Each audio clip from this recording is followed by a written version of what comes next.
ಶ್ರೀ ಗುರುಭ್ಯೋ ನಮಃ. ಆನಂದ ರಾಮಾಯಣದ ವಿವಾಹ ಕಾಂಡ ಈಗ ನಡೆದಿದೆ. ವಿವಾಹ ಕಾಂಡದ 7ನೇ ಸರ್ಗ ಮುಗಿದಿತ್ತು. ಆ 7ನೇ ಸರ್ಗದಲ್ಲಿ ರಾಮನ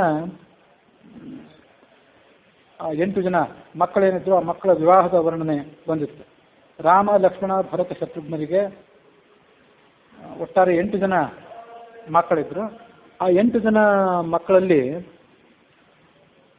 ಲವ, ಕುಶ ಇವರಿಬ್ಬರ ಮದುವೆ ಭೂರಿಕೀರ್ತಿ ಎನ್ನುವ ರಾಜನ ಮೊಮ್ಮಕ್ಕಳೊಂದಿಗೆ ಆಗಿತ್ತು. ಅದು ಮೊದಲಿನ ವರ್ಣನೆ.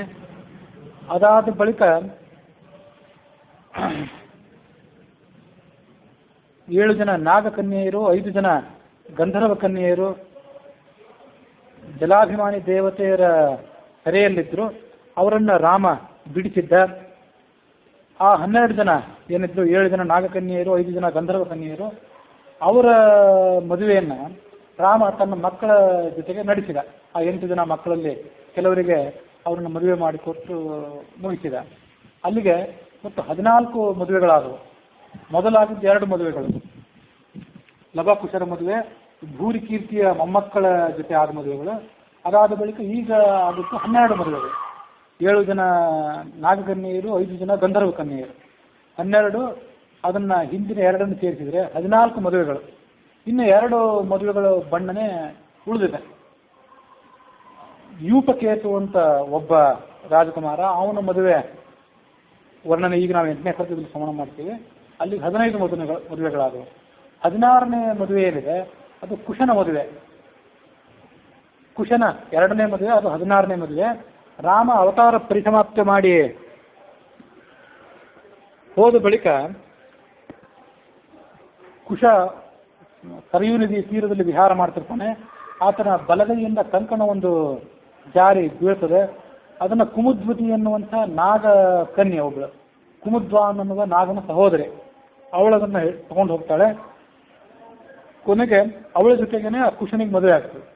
ಹೀಗೆ ಕುಶನಿಗೆ ಭೂರಿಕೀರ್ತಿಯ ಮೊಮ್ಮಗಳೊಬ್ಬಳು, ಕುಮುದ್ವತಿ ಎನ್ನುವಂಥ ನಾಗಕನ್ಯೆ ಒಬ್ಬಳು, ಲವನಿಗೆ ಈ 7 ಜನ ನಾಗಕನ್ಯೆಯರಲ್ಲಿ ಒಬ್ಬಳು ಮತ್ತು ಒಬ್ಬಳು ಗಂಧರ್ವ ಕನ್ಯೆ, ಯೂಪಕೇತುವಿಗೆ ಒಬ್ಬಳು ನಾಗಕನ್ಯೆ ಮತ್ತೊಬ್ಬಳು ಈ 8ನೇ ಸರ್ಗದಲ್ಲಿ ಹೇಳುವಂಥ ಮದನ ಸುಂದರಿ ಎನ್ನುವಂಥ ಒಬ್ಬಳು ಪತ್ನಿ. ಇನ್ನು ಉಳಿದವರಿಗೆ ಹಿಂದಿನ ಸರ್ಗದಲ್ಲೇ, ಆ ವಿವಾಹ ಕಾಂಡದ 7ನೇ ಸರ್ಗದಲ್ಲೇ ಆದ ಮದುವೆಗಳನ್ನು ನಾವು ಈಗಾಗಲೇ ಶ್ರವಣ ಮಾಡಿದ್ದೇವೆ. ಒಮ್ಮೆ ದಕ್ಷಿಣ ಭಾರತದ ಭಾಗದಲ್ಲಿ ಶಿವಕಾಂತಿ ಅಂತ ಒಂದು ನಗರ, ಅಲ್ಲಿ ಕಂಬುಕಂಠ ಅಂತ ಒಬ್ಬ ರಾಜ ಇದ್ದ. ತನ್ನ ಮಗಳ ಸ್ವಯಂವರವನ್ನು ಆತ ಏರ್ಪಡಿಸಿದ. ಎಲ್ಲ ರಾಜರನ್ನ ಕರೆದ. ಆಗ ಆ ರಾಜರು ಸ್ವಯಂವರಕ್ಕೆ ಬರೋದಕ್ಕಿಂತ ಮೊದಲು ಒಂದೊಂದು ಪತ್ರವನ್ನು ಬರೆದರು ಆ ಕಂಬುಕಂಠನಿಗೆ. ಹಿಂದೆ ಲವ ಮತ್ತು ಕುಶರು ರಾಮ ಲಕ್ಷ್ಮಣರ ನೇತೃತ್ವದಲ್ಲಿ ಸ್ವಯಂವರಕ್ಕೆ ಬಂದಿದ್ರು. ಅವರು ಆ ಸ್ವಯಂವರದಲ್ಲಿ ಇದ್ದಂಥ 2 ಕನ್ಯೆಯರನ್ನ ತಾವೇ ಮದುವೆ ಆಗಿಬಿಟ್ರು. ನಮಗೆಲ್ಲರಿಗೂ ಅಪಮಾನ ಆಯಿತು. ಹಾಗಾಗಿ ಇನ್ನು ಮತ್ತೆ ಈಗ ನಿನ್ನ ಮಗಳ ಸ್ವಯಂವರಕ್ಕೆ ನಾವು ಬಂದರೂ ಕೂಡ ಅವ್ರದ್ದೇ ಮೇಲ್ಗೈ ಆದೀತು, ನಮಗೆ ಹಿನ್ನಡೆ ಆದೀತು. ಅದಕ್ಕಾಗಿ ಈ ಸ್ವಯಂವರಕ್ಕೆ ನಾವು ಬರೋದಿಲ್ಲ. ಒಂದು ವೇಳೆ ರಾಮನ ಮಕ್ಕಳು ಈ ಸ್ವಯಂವರದಲ್ಲಿ ಭಾಗವಹಿಸೋದಿಲ್ಲ ಅಂತ ಆದ್ರೆ ಮಾತ್ರ ನಾವು ಬರ್ತೀವಿ ಅಂತ ಬರೆದಿದ್ರು ಅವರೆಲ್ಲ. ಎಲ್ಲರ ಪತ್ರದ ಅಭಿಪ್ರಾಯನೂ ಒಂದೇ ಆಗಿತ್ತು.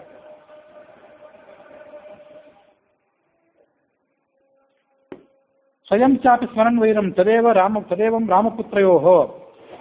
ಆ ಕಂಬುಕಂಠನಿಗೂ ಅದೇ ಅನುಭವ ಆಗಿತ್ತು. ತಾನು ಹಿಂದೆ ಚಂಪಿಕಾ ಮತ್ತು ಸುಮತಿ ಅಂತ ಏನಿದ್ರು ಭೂರಿಕೀರ್ತಿಯ ಮೊಮ್ಮಕ್ಕಳು, ಅವ್ರ ಮದುವೆಗೆ ತಾನು ಹೋಗಿದ್ದ. ಅವನಿಗೂ ಅಲ್ಲಿ ಪರಾಭವ ಆಗಿತ್ತು. ಹಾಗಾಗಿ ಅವನಿಗೂ ಅದೇ ಅಸಮಾಧಾನ, ಅದೇ ವೈರ ಉಳಿದಿತ್ತು. ಅದಕ್ಕಾಗಿ ಆತ ಎಲ್ಲರನ್ನೂ ಕರೆದ, ಈ ರಾಮನನ್ನು ಮಾತ್ರ ಕರೆಯಲಿಲ್ಲ.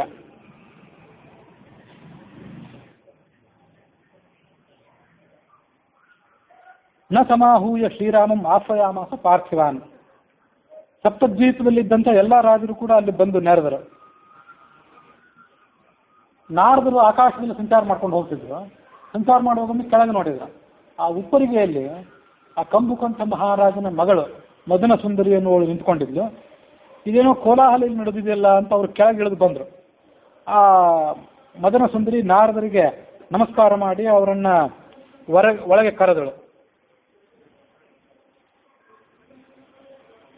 ನಾರದರು ಅಲ್ಲಿಗೆ ಬಂದ ಮೇಲೆ ಅವರನ್ನು ಕೇಳಿದ್ಲು, ತಾವು ಎಲ್ಲಿಗೆ ಹೋಗಿದ್ದೀರಿ, ಎಲ್ಲಿಂದ ಬರ್ತಾ ಇದ್ದೀರಿ ಈಗ, ಮತ್ತು ಇನ್ನು ಮುಂದೆ ಎಲ್ಲಿಗೆ ಹೋಗೋರಿದ್ದೀರಿ, ನಿಮ್ಮ ದರ್ಶನ ನನಗಾಗಿದೆ, ಅದರಿಂದ ನಾನು ಪವಿತ್ರಳಾಗಿದ್ದೇನೆ, ಧನ್ಯಳಾಗಿದ್ದೇನೆ. ಆಗ ಅವ್ರು ಹೇಳಿದರು, ಸ್ವರ್ಗಲೋಕದಿಂದ ನಾನು ಇಲ್ಲಿಗೆ ಬರ್ತಾ ಇದ್ದೇನೆ, ಮುಂದೆ ಅಯೋಧ್ಯೆ ಕಡೆಗೆ ಹೋಗಬೇಕು ಅಂತ ಈಗ ನಾನು ಮನಸ್ಸು ಬದಲಾಯಿಸಿದೆ. ಯಾಕೆಂದರೆ ಅಯೋಧ್ಯೆಯ ರಾಮ ತನ್ನ ಮಕ್ಕಳು, ಸಹೋದರರು ಇವರು ಜೊತೆಗೂಡಿ ಇಲ್ಲೇ ಬರ್ತಾನೆ ಅಂತ ತಿಳ್ಕೊಂಡಿದ್ದೆ. ಈ ಸ್ವಯಂವರಕ್ಕೆ ಇಲ್ಲೇ ಬಂದಾಗ ಅನಾಯಾಸವಾಗಿ ಆತನ ಭೇಟಿ ಆಗ್ತದೆ ಅಂತ ನಾನು ಭಾವಿಸಿದ್ದೆ. ಆಗ ಆತ ಇಲ್ಲಿ ಬಂದಿಲ್ಲ. ರಾಮ ಬರದೇ ಇದ್ಮೇಲೆ ನಾನು ಇಲ್ಲೇನು ಮಾಡಬೇಕು, ರಾಮ ಎಲ್ಲಿದ್ದಾನೋ ಅಲ್ಲೇ ಹೋಗ್ತೇನೆ ಅಂದ್ರೆ ಅವರು.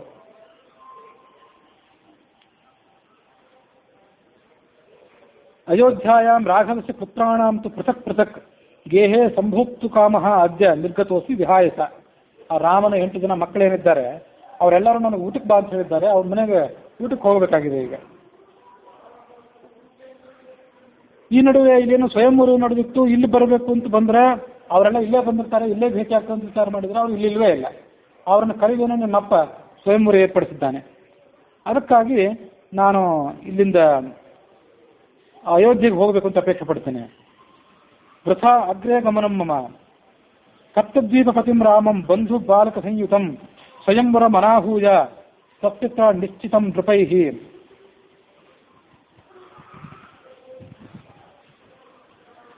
ಹೋಗುವಾಗ ಅವ್ರೇನಂದ್ರು, ಈ ಮದನ ಸುಂದರಿಯನ್ನ ಒಂದು ಮಾತಿನಿಂದ ಪ್ರಚೋದಿಸಿದರು. ಮಂದಭಾಗ್ಯಾಸಿ ಬಾಲೇತ್ವಂ ಸ್ನುಷಾ ರಾಘವ ಸತ್ಪತೇಹೆ ಯಥೋ ಜಾತಾಸಿ ನೈಮಾತ್ರ ವಿಚಿತ್ರ ಕರ್ಮಣೋಗತಿ. ಏನು ಮಾಡೋದು, ನಿನ್ನ ಅದೃಷ್ಟ ಸರಿ ಇಲ್ಲ. ಆದರೆ ರಾಮನ ಸೊಸೆ ಆಗಬೇಕಾಗಿತ್ತು, ನೀನು ಆಗಲಿಲ್ಲ.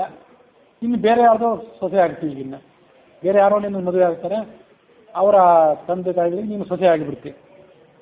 ವಿಚಿತ್ರ ಕರ್ಮಣೋಗತಿ, ಕರ್ಮದ ಗತಿಯೇ ಹೀಗಿದ್ರೆ ಇನ್ನೇನು ಮಾಡೋದಿದೆ. ಆಯ್ತು, ನಾನು ಇನ್ನು ಹೋಗಿ ಬರ್ತೀನಿ ಅಂತ ಹೊರಟುಬಿಟ್ರೆ ನಾರದನು. ಅವಳಿಗೆ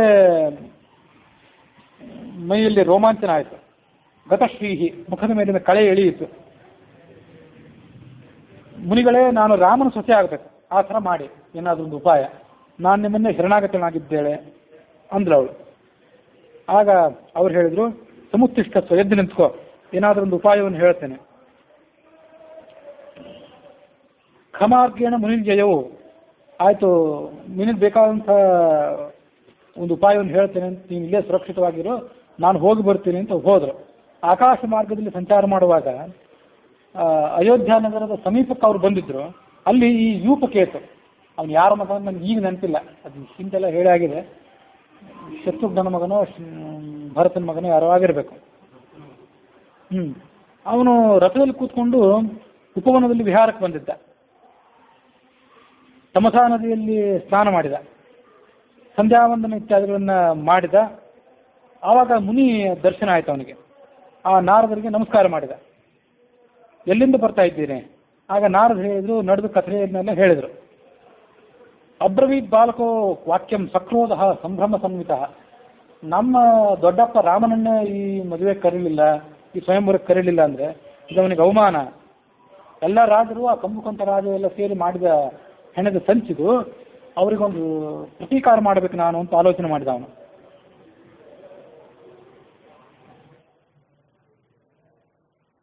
ಇತ್ಯುಕ್ತ ಸಯವು ಕಾಂತಿಂ ಪಂಚಮೇ ಹನಿ ಸೇನೆಯ, ಕೂಡಲೇ ಸೈನ್ಯವನ್ನು ಕಟ್ಕೊಂಡು ಹೊರಟೇ ಬಿಟ್ಟ ಅವನು ಆ ಶಿವಕಾಂತಿ ಅನ್ನೋ ನಗರಕ್ಕೆ. 5 ದಿವಸಗಳಲ್ಲಿ ಅಲ್ಲಿ ಹೋಗಿ ಮುಟ್ಟಿದ. ಈ ಕಡೆ ರಾಮನ ಬಳಿಗೆ ಬಂದರು ಈ ನಾರದರು.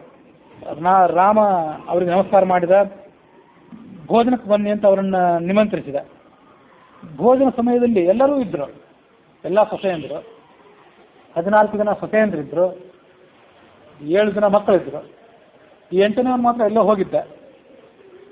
4 ಜನ ರಾಮ ಲಕ್ಷ್ಮಣಾದಿಗೆ ಅಣ್ಣ ತಮ್ಮಂದಿರಿದ್ರು, ಅವರ ಪತ್ನಿಯರಿದ್ರು, ತಾಯಂದಿರಿದ್ರು, ಎಲ್ಲ ಇದ್ರು. ಆದರೆ ಯೂಪಕೇತು ಇರಲಿಲ್ಲ. ಲಕ್ಷ್ಮಣಂ ಪ್ರಾಹ ಯೂಪಕೇತುನ ದೃಶ್ಯತೆ. ಲಕ್ಷ್ಮಣನನ್ನ ರಾಮ ಕೇಳಿದ, ಯೂಪಕೇತು ಇಲ್ಲಿದ್ದಾನೆ, ಕಾಣ್ತಿಲ್ಲಲ್ಲ, ಲಕ್ಷ್ಮಣ ಕರ್ಕೊಂಡು ಬಾ ಅವನ್ನ ಅಂತ. ತದಾಸ ಮಾಲತಿಯನ್ನು ದತ್ತ ಪತ್ರಿಚ್ಛ ಲಕ್ಷ್ಮಣೋ ಜವಾತ್. ಆ ಯೂಪಕೇತುವಿನ ಪತ್ನಿ ಮಾಲತಿ ಅಂತ ಒಬ್ಬಳು, ಹಿಂದಿನ ಸರ್ಗದಲ್ಲಿ ಅದು ವರ್ಣನೆ ಬಂದಿತ್ತು. ಅವಳನ್ನು ಲಕ್ಷ್ಮಣ ಕರೆದ. ಎಲ್ಲಿದ್ದಾನೆ ನಿನ್ನ ಗಂಡ, ಕರ್ಕೊಂಡು ಬಾ ಅವನು ಊಟಕ್ಕೆ. ಅವಳು ಹೇಳಿದ್ದು ಆಗಲೇ ಅಥವಾ ಅವರು ವನಕ್ಕೆ ಹೋಗಿದ್ದಾರೆ ವಿಹಾರಕ್ಕಾಗಿ, ಇನ್ನೂ ಬಂದಿಲ್ಲ. ರಾಮನಿಗೂ ಕೂಡ ಸಮಾಚಾರ ತಿಳಿಯಿತು. ರಾಮ ಲಕ್ಷ್ಮಣಾದಿಗಳೆಲ್ಲ ಆ ಯೂಪಕೇತುವನ್ನು ಬಿಟ್ಟೆ ಮುನಿಯ ಸಮ್ಮುಖದಲ್ಲಿ ಭೋಜನ ಮಾಡಿದರು. ಸಭೆಯಲ್ಲಿ ರಾಮ ಕೂತ್ಕೊಂಡಿದ್ದ, ಮುನಿಯೂ ಕೂತ್ಕೊಂಡಿದ್ರು, ಅವರನ್ನು ಮಾತಾಡ್ತಿದ್ದ. ಪಂಚಸಪ್ತ ದಿನಾನ್ಯತ್ರ ಸ್ಥೇಯಂ ಮಧ್ವಚನಾತ್ವಯ, ಒಂದು 5-6 ದಿವಸ 6-7 ದಿವಸ ನೀವು ಇಲ್ಲೇ ಇರಬೇಕು, ನನ್ನ ಆತಿಥ್ಯ ಸ್ವೀಕಾರ ಮಾಡಬೇಕು. ಹಾಗೇ ಆಗಲಿ ಅಂದರು ನಾರದರು. ಮಧ್ಯಾಹ್ನ ಬರಲಿಲ್ಲ ಯೂಪಕೇತು, ಸಾಯಂಕಾಲ ಆದರೂ ಬರಬೇಕಿತ್ತು, ಇಲ್ಲೇ ಹೋದವನು ಇನ್ನೂ ಬರಲಿಲ್ಲ. ಉಪಾಹಾರಂ ಕರ್ತು ಕಾಮಃ ಪುನರ್ ಲಕ್ಷ್ಮಣ ಬಬ್ರವೀತ್, ಎಲ್ಲರೂ ಸಾಯಂಕಾಲ ಉಪಾಹಾರ ಮಾಡಬೇಕಾಗಿತ್ತು. ಮತ್ತೆ ಆ ಯೂಪಕೇತು ಕಾಣದೇ ಇದ್ದಾಗ ಎಲ್ಲಿದ್ದಾನೆ ನೋಡ್ಕೊಂಡು ಬಾ ಅಂತ ಲಕ್ಷ್ಮಣನಿಗೆ ಮತ್ತೆ ರಾಮ ಹೇಳಿದ. ಮಾಲತಿಯ ಸಮೀಪಕ್ಕೆ ಬಂದ, ಅವಳು ಹೇಳಿದ್ಲು ಇನ್ನೂ ಬಂದಿಲ್ಲ.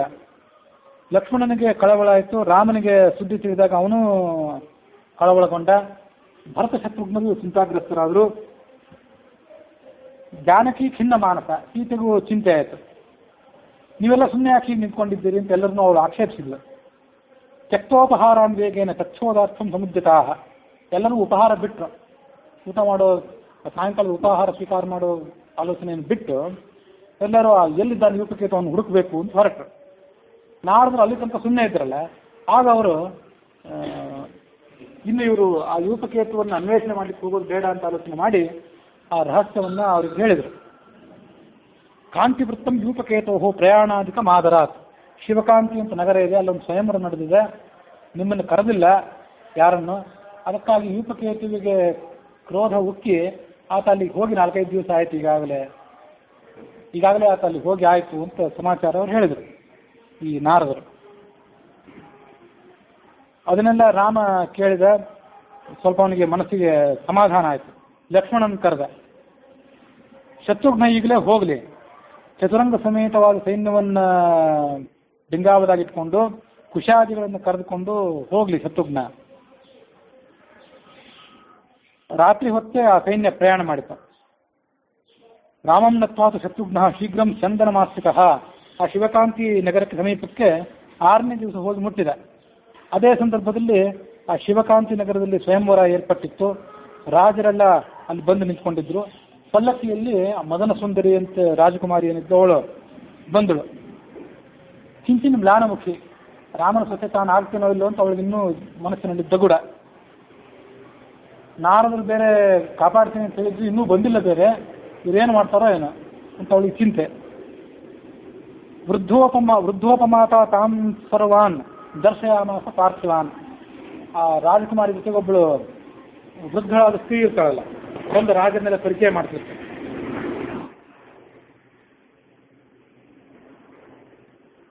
ಅವಳು ಬಂದ ರಾಜರನ್ನೆಲ್ಲ ಪರಿಚಯ ಮಾಡ್ತಿದ್ಲು.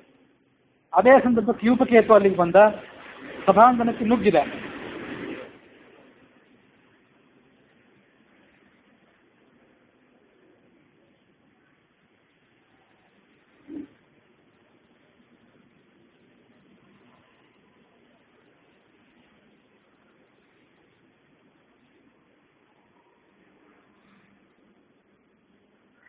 ಸಭಾಂಗಣಕ್ಕೆ ನುಗ್ಗಿ ಆ ಸಭೆಯ ಮೇಲೆ ಮೋಹನಾಸ್ತ್ರವನ್ನು ಪ್ರಯೋಗ ಮಾಡಿದ. ಮೋಹನಾಸ್ತ್ರ ಪ್ರಯೋಗ ಮಾಡಿದ್ದಕ್ಕೆ ಅಲ್ಲಿದ್ದವರೆಲ್ಲರೂ ಸಮ್ಮೂಢರಾಗಿಬಿಟ್ರು, ತಮ್ಮ ಎಚ್ಚರವನ್ನು ಕಳ್ಕೊಂಡ್ಬಿಟ್ರು. ಮುಂದೆ ಅಲ್ಲಿಗೆ ಬಂದು ಆ ಪಲ್ಲಕ್ಕಿ ಇತ್ತಲ್ಲ, ಮದನ ಸುಂದರಿ ಇದ್ದ ಪಲ್ಲಕ್ಕಿ, ಅಲ್ಲಿಗೆ ಬಂದು ಆ ಮದನ ಸುಂದರಿಯನ್ನು ತನ್ನ ಹೆಸರನ್ನು ಹೇಳಿ ಅವಳಿಗೆ ಕರ್ಕೊಂಡ. ಅವಳು ಸಂತೋಷಪಟ್ಲು.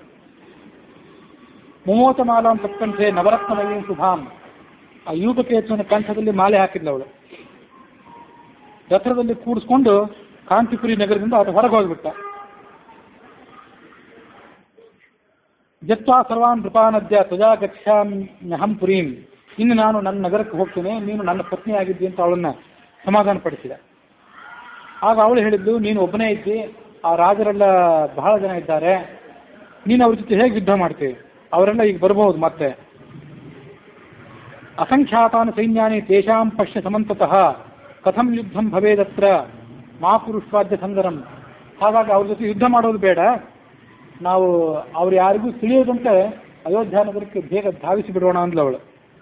ಮುಂದೆ ರಾಮ ಲಕ್ಷ್ಮಣಾದಿಗಳು ಬೇಕಾದ ತಮ್ಮ ಸೈನ್ಯವನ್ನು ಕರೆದುಕೊಂಡು ಬರಲಿ, ಯುದ್ಧ ಅವ್ರು ಮಾಡಲಿ, ನೀನು ಯುದ್ಧ ಮಾಡೋದು ಬೇಡ, ನನ್ನನ್ನು ಅಯೋಧ್ಯೆಗೆ ಸೇರಿಸಿಬಿಡು ಮೊದಲು ಅಂದ್ಲು ಅವಳು.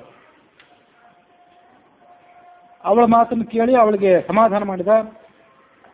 ಉಪಸಂಹಾರಯಾಮಾಸ ಮೋಹನಾಸ್ತ್ರಂ, ಆ ಬಿಟ್ಟ ಮೋಹನಾಸ್ತ್ರವನ್ನು ಹಿಂತೆಗೆದುಕೊಂಡಾಗ ರಾಜರೆಲ್ಲ ಮತ್ತೆ ಎಚ್ಚರ ಪಡ್ಕೊಂಡ್ರು. ಶತ್ರುಘ್ನನ ಮಗ ಅವಳನ್ನು ಅಪಹಾರ ಮಾಡಿದ್ದಾನೆ, ಮೊದಲ ಸುಂದರಿಯನ್ನ ಅಂತ ಅವಳಿಗೆ ಸಮಾಚಾರ ಗೊತ್ತಾಯ್ತು. ಇಲ್ಲಿ ಸ್ಪಷ್ಟವಾಗಿದೆ, ಭರತನ ಮಗನೂ ಅಲ್ಲ, ಲಕ್ಷ್ಮಣನ ಮಗನೂ ಅಲ್ಲ, ಶತ್ರುಘ್ನನ ಮಗ ಅವನು, ಆ ಯೂಪಕೇತು. ನಿರ್ಯಯು ಕೋಟಿಸು ಯೋದ್ಧುಂ ಸ್ವಸೇನಾವೃತ ಜವಾತ್, ಕೋಟಿಗಟ್ಟಲೆ ಸಂಖ್ಯೆಯಲ್ಲಿ ಅವರೆಲ್ಲ ಯೂಪಕೇತುವನ್ನು ಪರಾಭವಗೊಳಿಸಬೇಕು ಅಂತ ಹೋದರು. ನಾನಾ ಥರದ ಶಸ್ತ್ರಾಸ್ತ್ರಗಳನ್ನು ಯೂಪಕೇತುವಿನ ಮೇಲೆ ಪ್ರಯೋಗ ಮಾಡಿದರು. ಆತ ಬಹಳ ಸಮಯ ಕಳೆಯಲಿಲ್ಲ, ಒಂದೇ ವಾಯವ್ಯಾಸ್ತ್ರವನ್ನು ಪ್ರಯೋಗ ಮಾಡಿದ. ಆ ವಾಯವ್ಯಾಸ್ತ್ರಕ್ಕೆ ಅವರೆಲ್ಲ ಧೂಳಿಪಟ ಆಗಿಬಿಟ್ರು. ಕಂಬುಕಂಠ ಅಲ್ಲಿಗೆ ಬಂದ. ಅವನು ಈ ಯೂಪಕೇತುವಿನ ಮೇಲೆ ಬಾಣ ಪ್ರಯೋಗ ಮಾಡಬೇಕು ಅಂತ ಹೊರಟ. ಯೇ ವೀರಾಹ ಪುರದ್ವಾರ ನಿರ್ಗತಾಶ್ಚ ಬಹಿಶ್ಶನೈಃ ತಾನ್ ಜಘಾನ ಕ್ಷಣಾದೇವ ಪ್ರೇತೈರ್ದ್ವಾರಂ ರುರೋಧಸಃ. ಆ ಯೂಪಕೇತು ತನ್ನ ಪರಾಕ್ರಮವನ್ನು ತೋರಿಸಿ ಆ ಕಂಬುಕಂಠನ ಸೈನ್ಯವನ್ನೆಲ್ಲ ಸದೆಬಡಿದ, ಎಲ್ಲ ಕಡೆ ಹೆಣಗಳ ರಾಶಿಯನ್ನು ಒಟ್ಟಿದ. ಶೇಷ ಸಂಯೇನ ಸಂಯುಕ್ತ ಯೂಪಕೇತುಂ ಕ್ರುಧಾ ಜವಾತ್. ಈ ಅಶಕ್ತರಾದಂತಹ ಸೈನಿಕರು, ಸೇನಾಪತಿಗಳು, ಇವ್ರ ಮೇಲೆ ನೀನು ದಂಡೆಕ್ಕೆ ಹೋಗ್ತಾ ಇದ್ದೀಯ, ಅವ್ರ ಮೇಲೆ ಶಸ್ತ್ರ ಪ್ರಯೋಗ ಮಾಡ್ತೀವಿ, ನಾನು ಮಹಾರಾಜ ಕಂಬುಕಂಠ ಬಂದಿದ್ದೇನೆ, ನನ್ನ ಮೇಲೆ ನಿನ್ನ ಪರಾಕ್ರಮ ತೋರಿಸು ಅಂತ ಆ ಯೂಪಕೇತುವಿಗೆ ಹೇಳಿದ. 7 ಬಾಣಗಳನ್ನು ಆ ಯೂಪಕೇತುವಿನ ಮೇಲೆ ಪ್ರಯೋಗ ಮಾಡಿದ. ಆ ಯೂಪಕೇತು ಅದನ್ನ ಲೆಕ್ಕಿಸಲಿಲ್ಲ. ಆ 7 ಬಾಣಗಳನ್ನು 9 ಬಾಣಗಳ ಮೂಲಕ ಹಿಮ್ಮೆಟ್ಟಿಸಿ 8ನೇ ಬಾಣದಿಂದ 7 ಬಾಣಗಳನ್ನು 7 ಬಾಣಗಳಿಂದ ಹಿಮ್ಮೆಟ್ಟಿಸಿದ. 8ನೇ ಬಾಣದಿಂದ ಆ ಕಂಬುಕಂಠನ ಕವಚ, ಮುಕುಟ, ಇದನ್ನೆಲ್ಲ ಕೀಟನ್ನೆಲ್ಲ ಧ್ವಂಸ ಮಾಡಿದ. ಮತ್ತೊಂದು ಬಾಣದಿಂದ ಆನೆ, ಆತನ ರಥ, ಕುದುರೆ ಅವನ್ನೆಲ್ಲ ಧ್ವಂಸ ಮಾಡಿದ. ಕಂಬುಕಂಠ ಗದೆಯನ್ನು ಎತ್ಕೊಂಡು ಯುದ್ಧ ಮಾಡ್ಲಿಕ್ಕೆ ಬಂದ. ಮತ್ತೊಂದು ಬಾಣ ಪ್ರಯೋಗ ಮಾಡಿ ಆ ಗದೆಯನ್ನು ಕೂಡ ನುಚ್ಚುನೂರು ಮಾಡಿದ ಅವನು. ತದಾಸ ಯೂಪಕೇತುಸ್ತಂ ಶಶುರಂ ಚಂದನೋಪರಿ ಧ್ವಜೇ ಬಬಂಧ.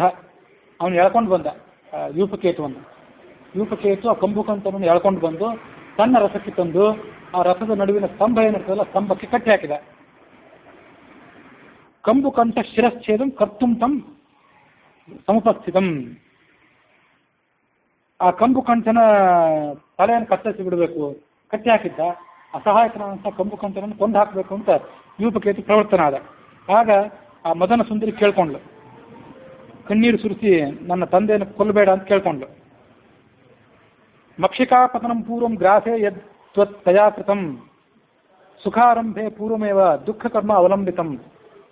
ನನ್ನ ಜೀವಮಾನದಲ್ಲಿ ಈಗ ನಾನು ಸುಖ ಕಾಣಬೇಕಾಗಿದೆ ನಿನ್ನ ಮದುವೆಯಾಗಿ. ಈ ವೈವಾಹಿಕ ಜೀವನ ಆರಂಭ ಆಗೋ ಪ್ರಾರಂಭದಲ್ಲೇ ನನ್ನ ತಂದೆಯನ್ನು ಬೇರೆ ಕಳ್ಕೊಂಡ್ಬಿಟ್ರೆ, ಮೊದಲನೇ ತುತ್ತಿನಲ್ಲಿ ನೊಣ ಬಂತು ಅನ್ನೋ ಹಾಗೆ, ಹಸಿದ ವ್ಯಕ್ತಿಗೆ ಮೊದಲನೇ ತುತ್ತಿನಲ್ಲಿ ನೊಣ ಬಂತು ಅನ್ನೋ ಹಾಗೆ ನನ್ನ ಜೀವನವನ್ನು ದುಃಖಕ್ಕೀಡು ಮಾಡಬೇಡ, ತಂದೆಯನ್ನು ಕೊಲ್ಲಬೇಡ ಅಂತ ಕೇಳ್ಕೊಂಡ್ಲವಳು. ಆ ಖಡ್ಗವನ್ನು ಕೆಳಗೆ ಬಿಸಾಕಿ ಆ ಯೂಪಕೇತು ಕಂಬುಕಂಠನನ್ನ ಜೀವ ಸಮೇತನಾಗಿ ಬಿಟ್ಟ. ಮುಂದೆ ತಾನು ಪ್ರಯಾಣ ಮಾಡ್ತಾ ಅಯೋಧ್ಯೆ ಕಡೆ ಹೊರಟಾಗ ಮತ್ತೊಂದು ದೊಡ್ಡ ಸೈನ್ಯ ಆತನಿಗೆ ಎದುರಾಗಿದ್ದು ಕಾಣಿಸ್ತು. ಪುನಶ್ಚಾಪಂ ದೃಢೀಕೃತ್ಯ ಯೂಪಕೇತುಸ್ತದಾ ಪಥಿ. ಇದ್ಯಾವುದು ದೊಡ್ಡ ಸೈನ್ಯ ಅಂತ ಮನಸ್ಸಿನಲ್ಲಿ ಆಲೋಚನೆ ಮಾಡಿದ. ಒಂದು ಬಾಣವನ್ನು ಬತ್ತಲಕ್ಕಿಂತ ಹೊರತೆಗೆದು ಆ ಎದುರಿಗಿನ ಸೈನ್ಯ ಏನು ಬರ್ತಿತ್ತಲ್ಲ ಅಲ್ಲಿ ಪ್ರಯೋಗ ಮಾಡಿದ.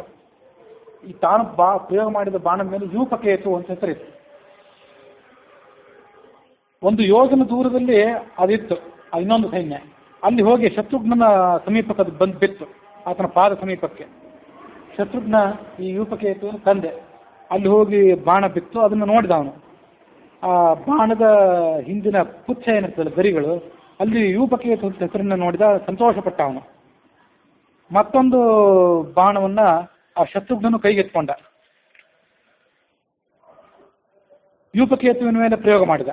ಅದು ಯೂಪಕೇತುವಿನ ತಲೆಯ ಮೇಲೆ ಹೋಗಿ ಹಿಂದೆ ಬಂದು ಬಿತ್ತು. ಅದನ್ನು ಆತನಿಗೆ ಆಶೀರ್ವಾದ ರೂಪದಲ್ಲಿ, ಆತನಿಗೆ ಏನು ಮಾಡಲಿಲ್ಲ. ಆ ಯೂಪಕೇತು ಅದನ್ನು ತೆಗೆದು ನೋಡಿದ, ಅಲ್ಲಿ ಶತ್ರುಘ್ನ ಅಂತ ತನ್ನ ತಂದೆಯ ಹೆಸರು ಕಾಣಿಸಿತು. ತಂ ಸತಂ ದದರ್ಶ ಪಿತುಶರಂ ಸದಾ ಸೃಷ್ಟೋ ಯೂಪಕೇತು ಬಹಳ ಸಂತೋಷ ಅನಿಸಿತು. ರಥದಿಂದ ಕೆಳಗೆ ಇಳಿದು ಆ ತಂದೆಗೆ ತನ್ನ ಈ ನವವಿವಾಹಿತ ಪತ್ನಿಯ ಸಮೇತನಾಗಿ ನಮಸ್ಕಾರ ಮಾಡಿದ. ಆ ಕಂಬುಕಂಠನನ್ನು ಕೂಡ ತೋರಿಸಿದ. ಶತ್ರುಘ್ನ ಆ ಕಂಬುಕಂಠನನ್ನು ಬಿಡಿಸಿದ. ಕಂಬುಕಂಠ ತನ್ನ ಮನಸ್ಸಿನ ವೈರವನ್ನು ಬಿಟ್ಟುಕೊಟ್ಟಿದ್ದ. ತಾನೇ ನಡೆದ ಘಟನೆಯೆಲ್ಲ ಶತ್ರುಘ್ನಿಗೆ ಹೇಳಿದ.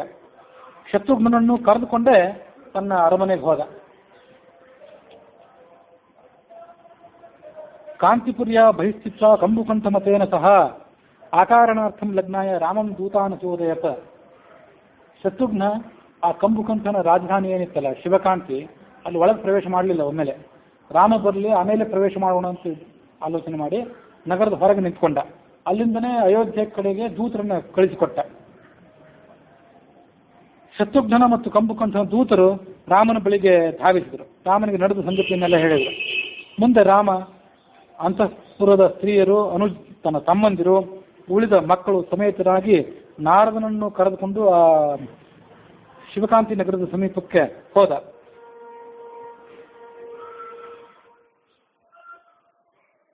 ನರ್ತನ, ಗಾಯನ ಈ ಮುಂತಾದ ಮೆರವಣಿಗೆಯಲ್ಲಿ ರಾಮ ಶಿವಕಾಂತಿ ನಗರದಲ್ಲಿ ಪ್ರವೇಶ ಮಾಡಿದ. ಮುಂದೆ ಕಂಬುಕಂಠನ ನೇತೃತ್ವದಲ್ಲಿ ಮದುವೆ ಎಲ್ಲ ನಡೆಯಿತು. ಮಾರ್ಗೇಶ್ ನೀರಾಜಿತ ಸ್ತ್ರೀಭಿ ವಿವೇಶ ನಿಜ ಮಂದಿರಂ ಕಾರಯಿತ್ವ ರಮಾ ಪೂಜಾಂ ತದೌ ದಾನಾನ್ಯನೇಕಶಃ. ಲಕ್ಷ್ಮೀ ಪೂಜೆ ಮೊದಲಾದ ಕಾರ್ಯಗಳನ್ನು ನೆರವೇರಿಸಿಕೊಟ್ಟು ನಾನಾ ಥರದ ದಾನಗಳನ್ನು ಆತ ಮಾಡಿದ ರಾಮ.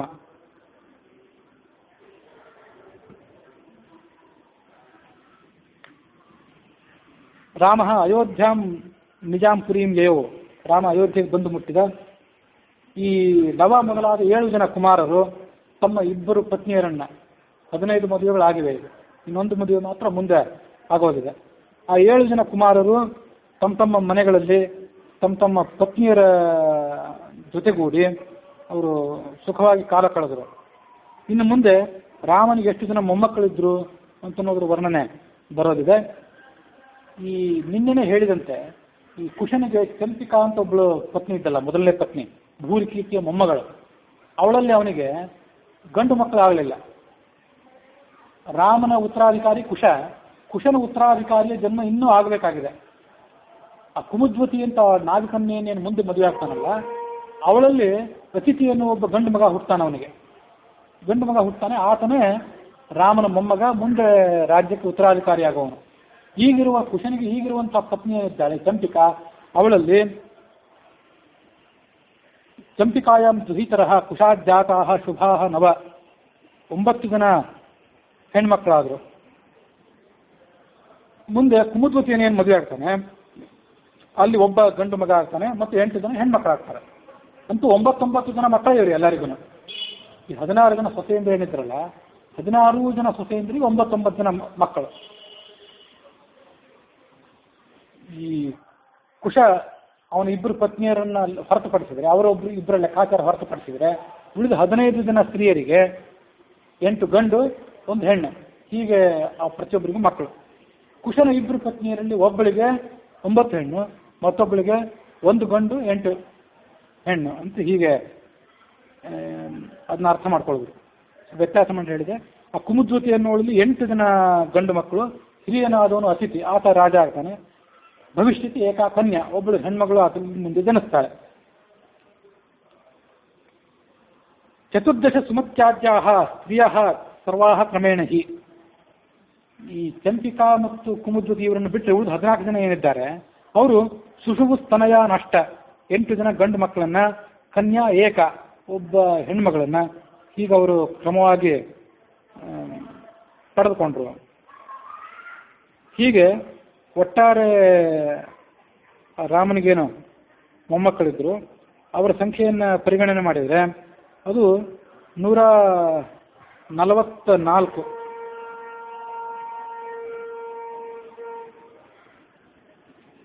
ಅಂತ ಹೀಗೆ ಅದನ್ನು ನಾವು ಲೆಕ್ಕ ಹಿಡಿಯಬಹುದು.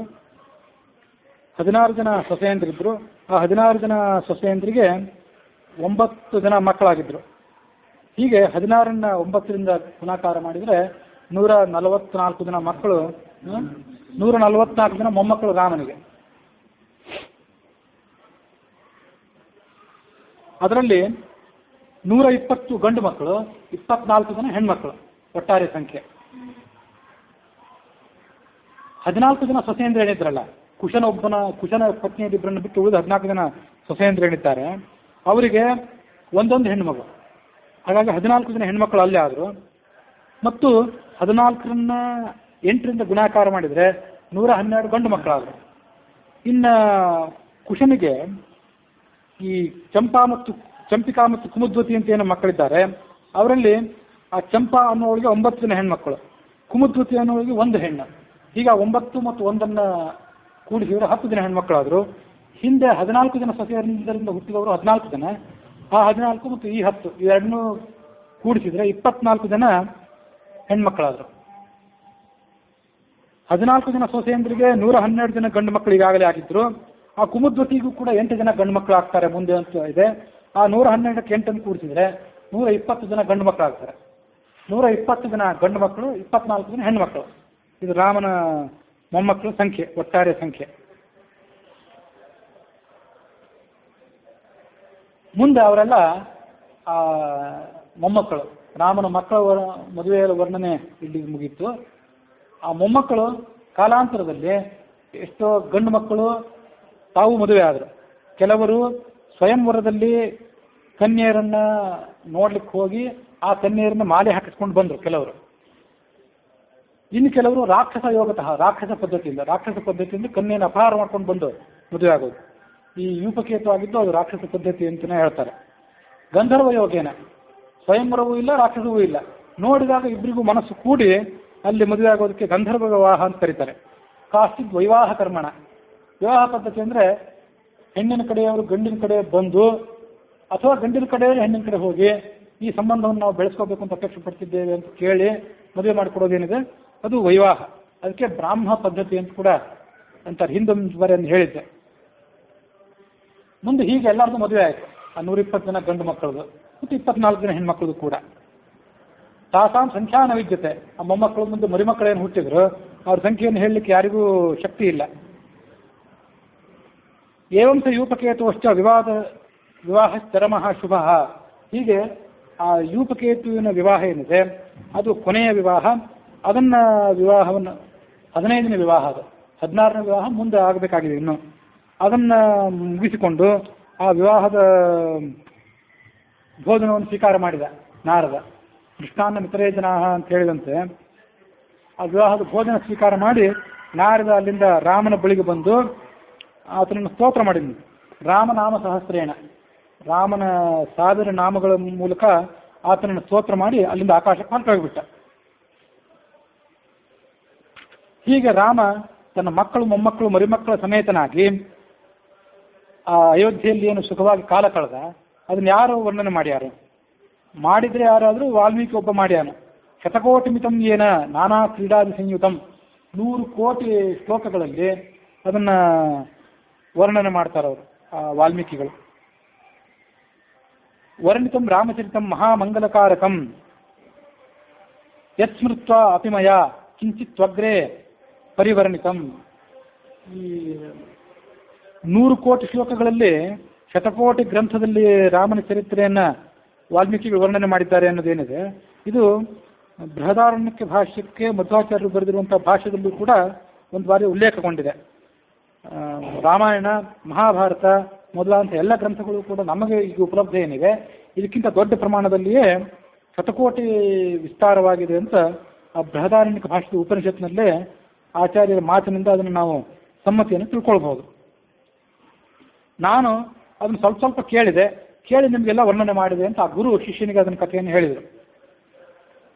ಇದು ವಿವಾಹಕಾಂಡ. ಇದನ್ನು ನಾನು ನಿನಗೆ ಹೇಳಿದ್ದೇನೆ. ವಿವಾಹಕಾಂಡದಲ್ಲಿ ಒಟ್ಟಾರೆ 9 ಸರ್ಗಗಳು.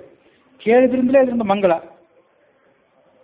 ಅವರು ತಮ್ಮ ಪತ್ನಿಯರ ಸಂಗಡ ಮತ್ತು ಮಕ್ಕಳು ಮೊಮ್ಮಕ್ಕಳ ಸಂಗಡ ಎಂದೂ ವಿಯೋಗವನ್ನು ಹೊಂದೋದಿಲ್ಲ, ಅಗಲಿಕೆ ಇಲ್ಲ ಅವರಿಗೆ. ಧರ್ಮಾರ್ಥಿ ಆದವನು ಧರ್ಮವನ್ನು, ಧನಾರ್ಥಿ ಆದವನು ಧನವನ್ನು, ಕಾಮಾರ್ಥಿ ಆದವನು ಕಾಮವನ್ನು, ಮೋಕ್ಷಾರ್ಥಿ ಆದವನು ಮೋಕ್ಷವನ್ನು. ಯಾವುದಾದ್ರೂ ಮದುವೆ ಆಗಬೇಕು ಅಂತಿದ್ರೆ ಆತ ವಧುವನ್ನು ಪಡ್ಕೊಳ್ತಾನೆ. ಅಂಥ ಮದುವೆ ಆಗಬೇಕು ಅಂತ ಅಪೇಕ್ಷೆ ಪಟ್ಟವನು ಇದನ್ನು ಪಠನೀಯಂ ನಿರಂತರಂ ಪಾರಾಯಣ ಮಾಡಿ ತನ್ನ ಮದುವೆಯ ಅಪೇಕ್ಷೆಯನ್ನು ಅಥವಾ ಈಡೇರಿಸ್ಕೊಳ್ಬಹುದು. ವಧುವು ಕೂಡ ಪತಿಕಾಮ ಕುಮಾರಿ, ಪತಿಯನ್ನು ಅಪೇಕ್ಷೆ ಪಡುವಳಾಗಿದ್ದರೆ ವಿವಾಹ ಕಾಂಡವನ್ನು ಶ್ರವಣ ಮಾಡಬೇಕು. ಸಭಾರ್ಯ ಪಠೇತ್ ಏತತ್ ಶ್ರುತ್ವಾ ಭಕ್ತಿತಃ ಇಹ ಸ್ತ್ರೀಯ ಸುಖಂ ಭುಕ್ತ್ವಾ ಅಪ್ಸರೋಭಿರ್ದಿವಿ ಮೋದತೆ.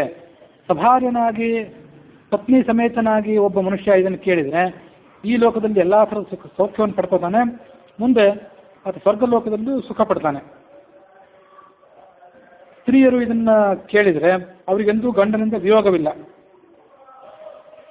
ಸಪ್ತದಶ ದಿನೈರಸ್ಯ ಕಾರ್ಯಂ ಸ್ತ್ರೀಕಾಮುಕೈ ಮುಹುಹು. ಮದುವೆ ಇನ್ನೂ ಆಗಿಲ್ಲ ಅಂತ ಯಾರಿಗಾರು ಚಿಂತೆ ಇದ್ರೆ ಅವರು 17 ದಿವಸ ಇದನ್ನು ಪಾರಾಯಣ ಮಾಡಬೇಕಂತ. ಅನುಷ್ಠಾನಂ ವರ್ಷಮೇಕಂ ಮೂರ್ಖೋಪಿ ಸ್ತ್ರೀಯಮಾತ್ಮಯ. ಅಂಥ ಮೂರ್ಖ ಹೆಣ್ಣು ಸಿಗೋದಿಲ್ಲ ಅನ್ನೋ ಪರಿಸ್ಥಿತಿ ಇದ್ರೂ ಮದುವೆ ಆಗಿ ಮುಗಿತದಂತೆ. ಸಪ್ತದಶ ದಿನೈಹಿ ಅಂತಿದೆ, ಅದನ್ನ ಇನ್ನೊಂದು ಸಾರಿ ಬಂದಿತ್ತಲ್ಲ, ಇವತ್ತು 1ನೇ ಸರ್ಗ, ಇವತ್ತು 1 ಸಾರಿ, ನಾಳೆ 2 ಸಾರಿ, ನಾಡ್ದು 3 ಸಾರಿ, ಹೀಗೆ ಮುಂದುವರಿಸ್ತಾ ಹೋಗಬೇಕು.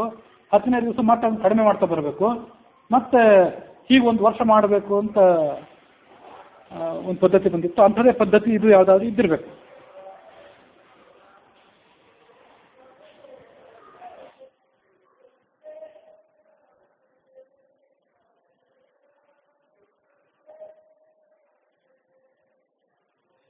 ಹದಿನೇಳು ದಿವಸಗಳಲ್ಲಿ ಒಂದು ಆವೃತ್ತಿ ಆಗ್ತದಂತೆ. ಈ ವಿವಾಹ ಕಾಂಡದ ಪಾರಾಯಣ ಮಾಡ್ತಾ ಹೋದರೆ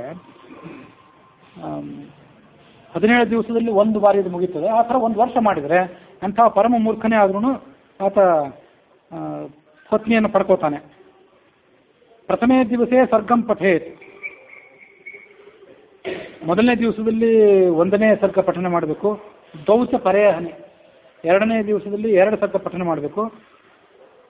ನವಮೇ ದಿವಸೇ ಸರ್ಗಾನ್ ಕ್ರಮೇಣ ಸಂಪಠೆ ನವ.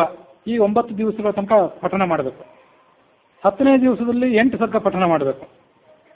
ಮತ್ತು ಅದರ ಮುಂದೆ ಆ ಸಂಖ್ಯೆಯನ್ನು ಕಡಿಮೆ ಮಾಡ್ತಾ ಬರಬೇಕು. ಒಟ್ಟಾರೆ 9 ಸರ್ಗಗಳು ಈ ಸರ್ಗದಲ್ಲಿ.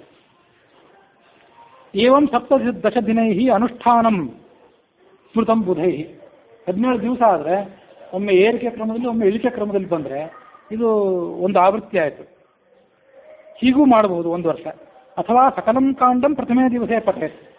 ಇಡೀ ವಿವಾಹ ಕಾಂಡವನ್ನೇ, ಒಂದೊಂದು ಸರ್ಗ ಅಂತಲ್ಲ, ಇಡೀ ವಿವಾಹ ಕಾಂಡದ 9 ಸರ್ಗಗಳನ್ನು ಮೊದಲನೇ ದಿವಸ ಪಠನ ಮಾಡಬೇಕು. ದಿವಸೇ ಪಠೇತ್ ಪರೇಹನಿ ದ್ವಿವಾರಂ.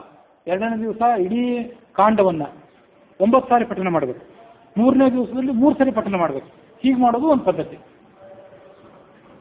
ನವವಾರಂ ಪಠೇಚ್ಛೇದಂ ದಶಮೇ ದಿವಸೇ ಸ್ಥಿತಃ. 9ನೇ ದಿವಸದಲ್ಲಿ 10ನೇ ದಿವಸದಲ್ಲಿ 9 ಬಾರಿ ಪಠನ ಮಾಡಿ ಮುಂದೆ ಅದನ್ನು ಇಳಿಕೆ ಕ್ರಮದಲ್ಲಿ ತಗೊಂಡು ಹೋಗ್ಬೋದು.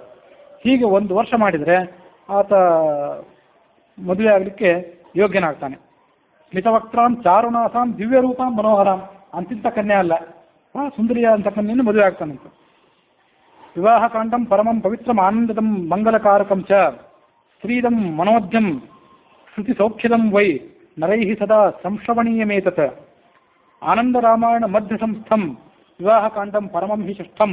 ಇದು 6ನೇ ಕಾಂಡ ಆನಂದ ರಾಮಾಯಣದಲ್ಲಿ. ಸಾರಕಾಂಡ ಅಂತ ಮೊದಲು ಬಂತು. ಅದಾದ ಮೇಲೆ